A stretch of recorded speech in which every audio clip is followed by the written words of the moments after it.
I had been observing humans for exactly 3 cycles when I realized my entire species had miscalculated everything. My name is Vec, and I serve as a tactical analyst for the Qorath Dominion.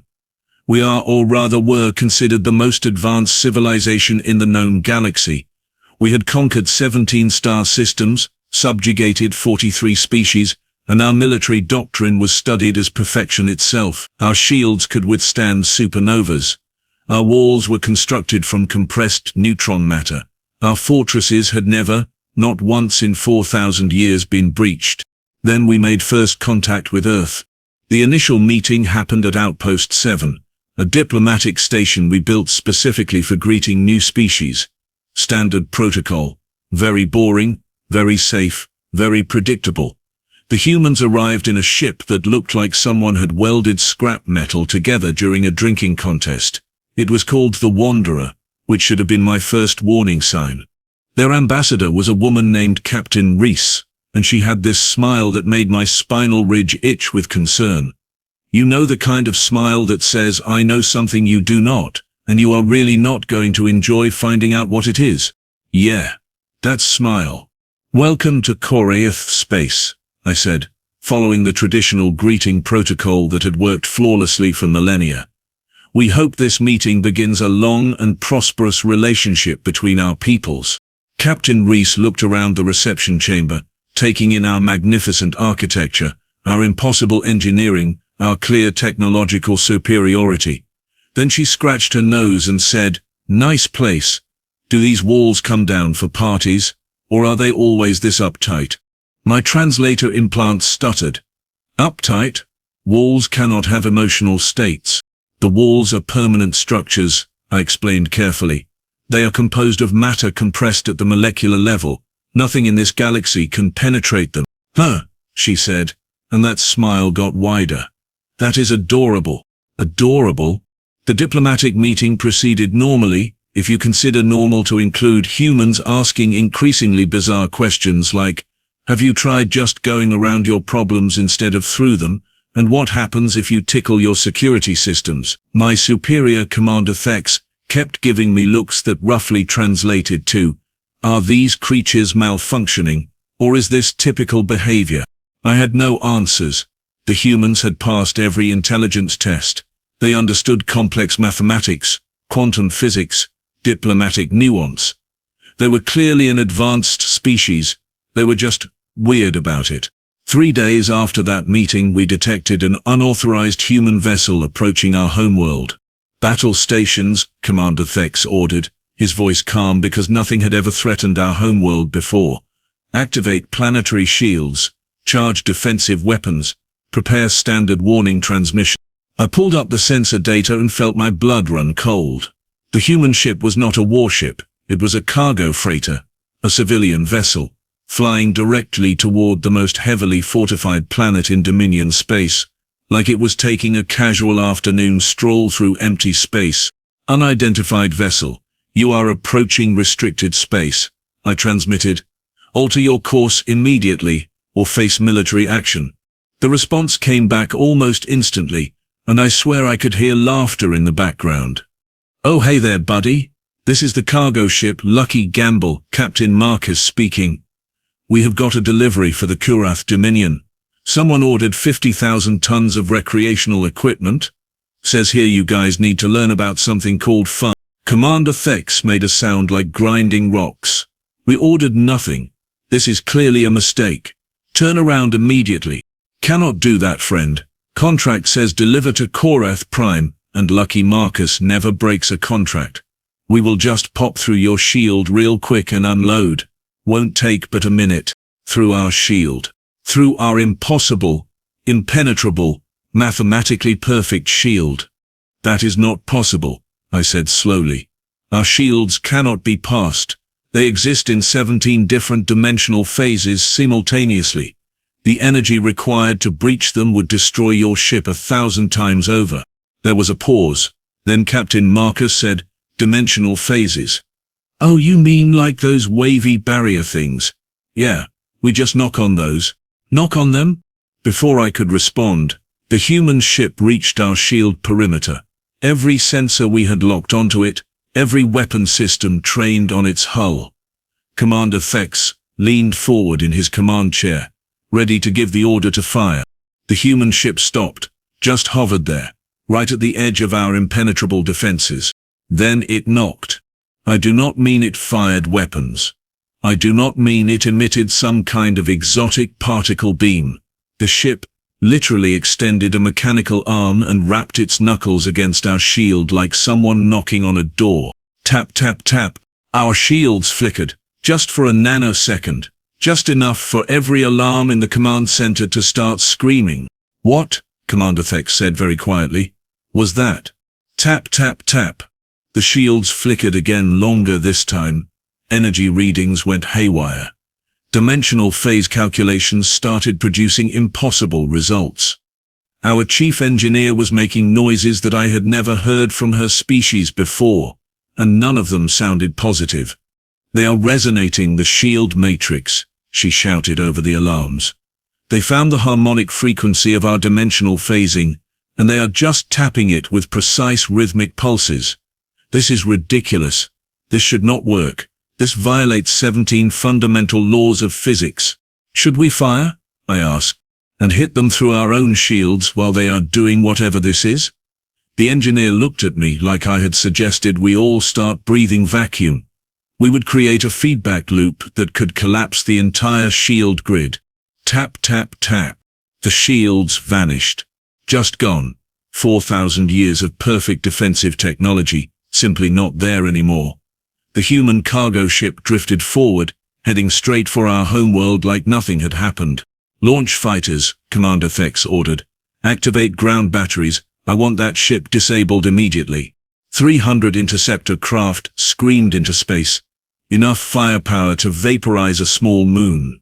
The human ship kept coming, not even attempting evasive maneuvers. Then it broadcast on every frequency simultaneously. Hey, Qorath, folks. This is Marcus again. Just a heads up, your fighter pilots might want to avoid the glowing orange boxes we are dropping. They are not bombs. They are party supplies. But they will make you guys really, really happy. Trust me on this. What are party supplies? I asked. Nobody in particular. The cargo ship released exactly 300 containers, one for each fighter craft bearing down on it. Our pilots, trained for precision combat, easily dodged the slow-moving objects. The containers exploded. Not with fire, not with shrapnel, with color.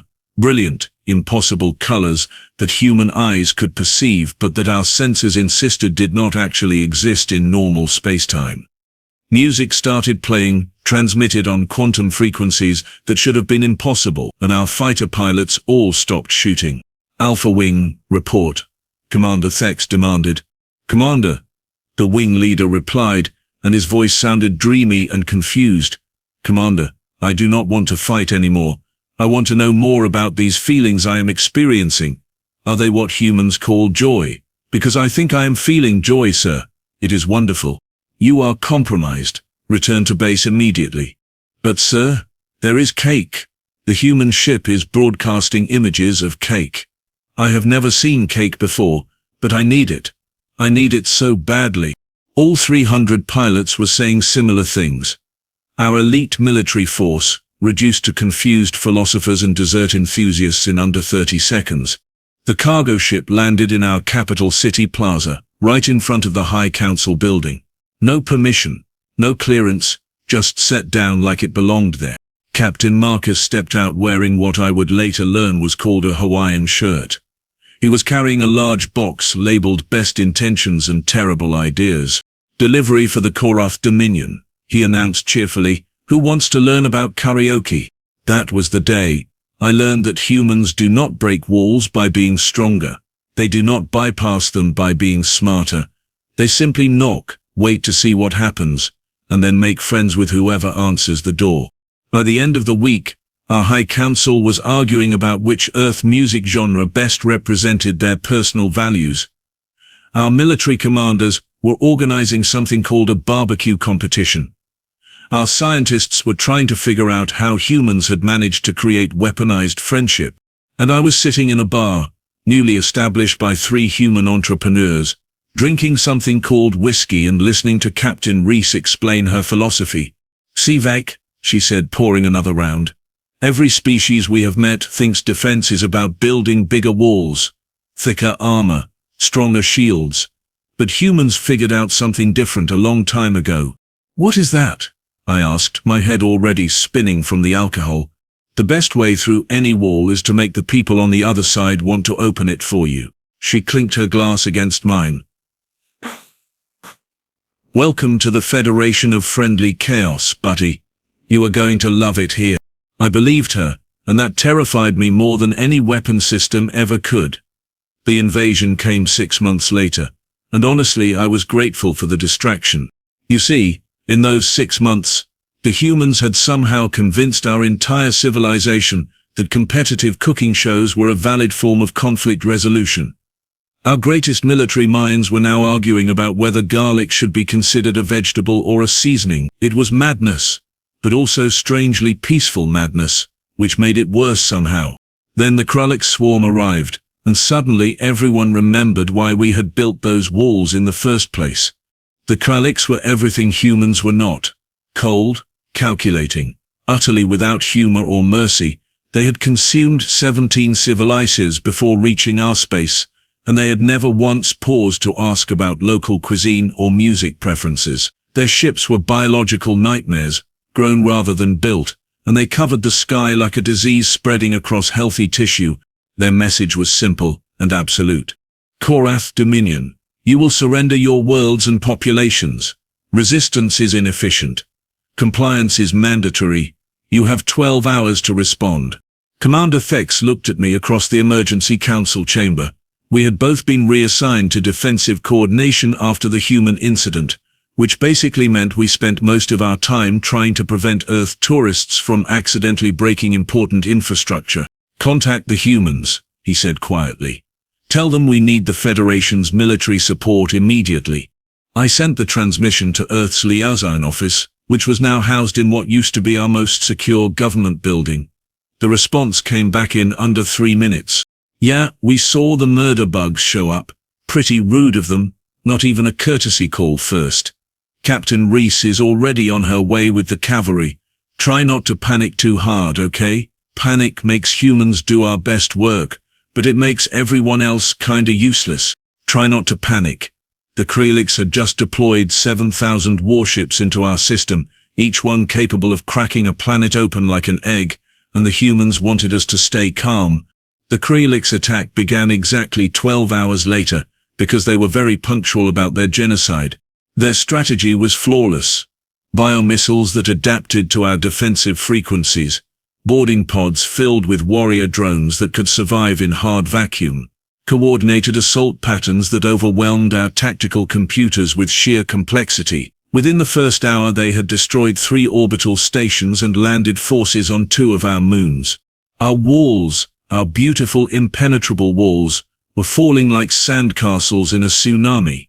Then the human fleet arrived, and I learned what true chaos actually looked like. First of all, they were late. The Kralix had been attacking for 90 minutes before the first Earth ship appeared on our sensors. This was apparently because Captain Reese had stopped to pick up coffee. Coffee! During a planetary invasion. Second, there were only 40 human ships compared to 7,000 Kralix vessels. The odds were so absurdly against them that our tactical computer refused to calculate survival probabilities, claiming the math was too depressing. Third, and this is where things got weird, the human fleet was playing music. Loud music. Broadcasting it, on every frequency, including those the Kralix used for battlefield coordination. "Attention Kralix Swarm," Captain Reese transmitted, her voice cutting through the sound of something she called classic rock. "This is the Human Federation vessel, Absolute Audacity. You are hereby invited to leave this system immediately and go find something better to do with your lives. We hear basket weaving is very therapeutic." The Kralix response was predictable. They ignored the transmission and redirected 300 ships toward the human fleet. Standard overwhelming force doctrine. Very sensible. Very logical. The humans did not fire a single weapon. Instead, they broadcast a new message directly into the Kralix neural network. I only found out what it said later, after the battle, because it was transmitted in a format that only hive mind species could perceive. It was a joke. The humans had weaponized humor and fired it directly into the collective consciousness of a species that had never encountered the concept before. The effect was immediate and catastrophic. 300 Kralix ships stopped dead in space, their coordinated attack patterns disintegrated, biomissiles detonated prematurely, boarding pods drifted away from their targets like confused insects. "What did you do to them?" I shouted into the communication channel. "Oh, we just explained the concept of irony," Captain Reese replied cheerfully. "Turns out hive minds are really vulnerable to paradoxical thinking. They are all trying to understand why something can be funny and true at the same time. Should keep them busy for a bit." A bit turned out to be 17 minutes, during which the human fleet maneuvered through the frozen Kralix formation like they were playing some kind of three-dimensional game. They were not shooting. They were not attacking. They were deploying packages. "Are those more party supplies?" Commander Thex asked, his voice hollow with disbelief. "Worse," I said, reading the sensor data. "Those are cultural education modules. The humans are teaching the Kralix about interpretive dance." The remaining Kralix ships recovered from the humor attack and adapted.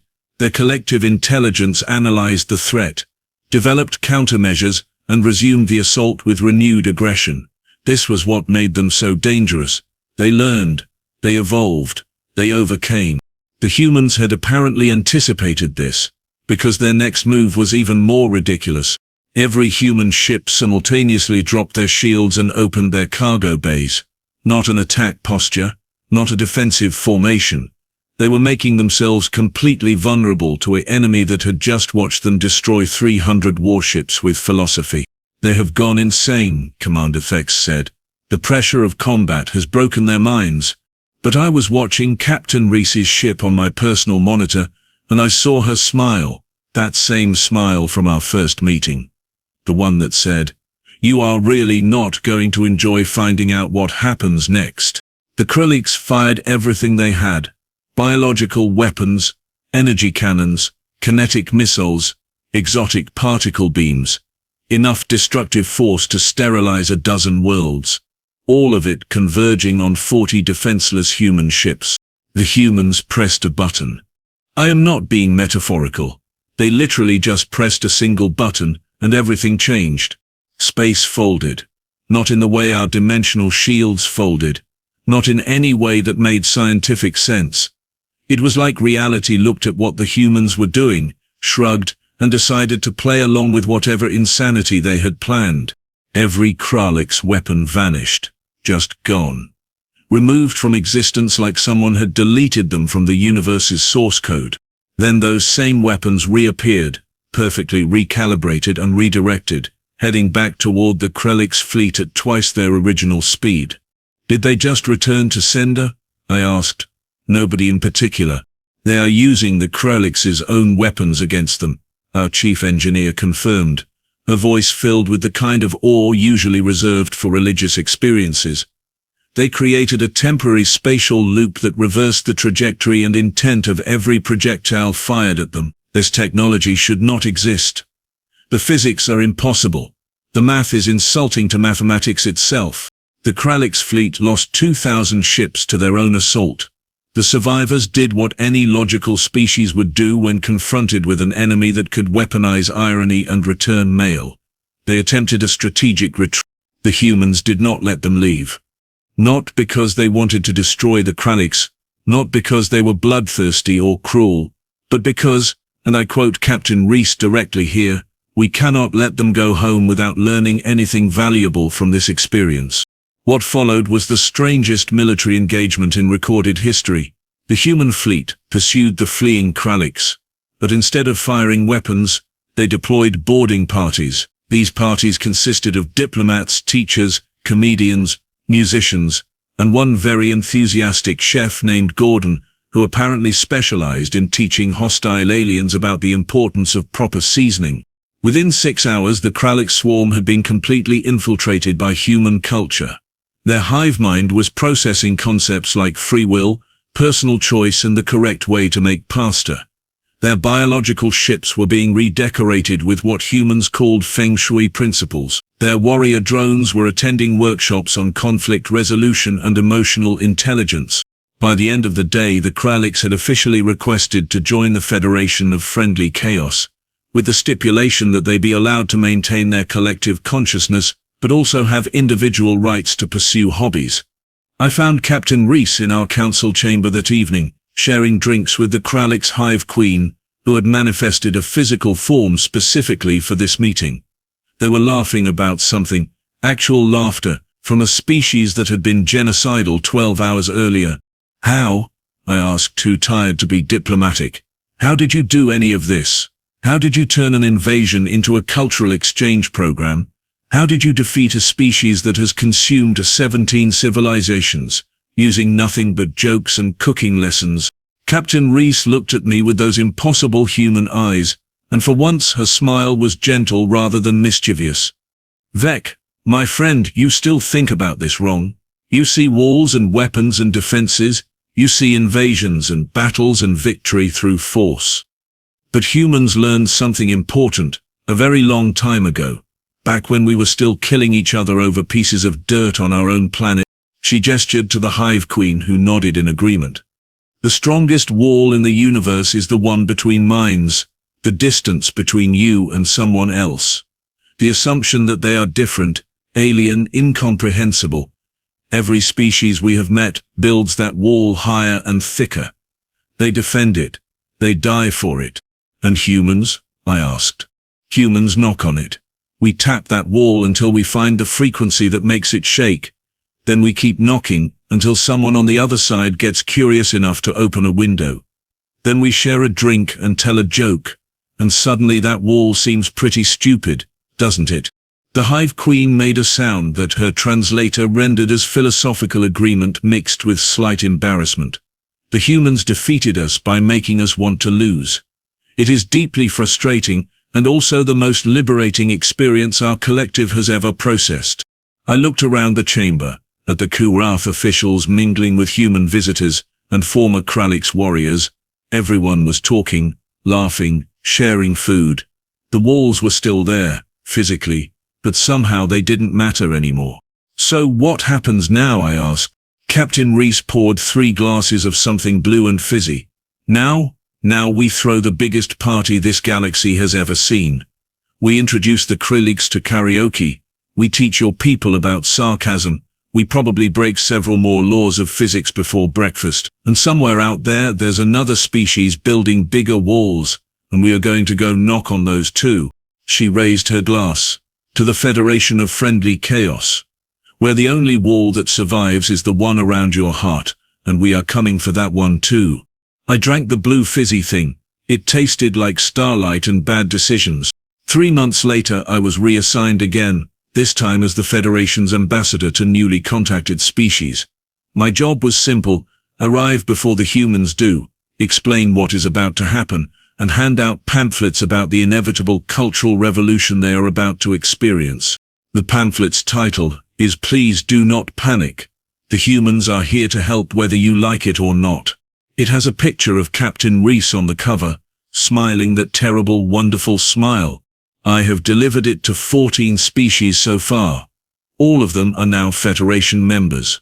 All of them have thriving culinary exchange programs. None of them understand exactly how it happened, because no wall in the universe survives human knocking, not even the ones we build around ourselves.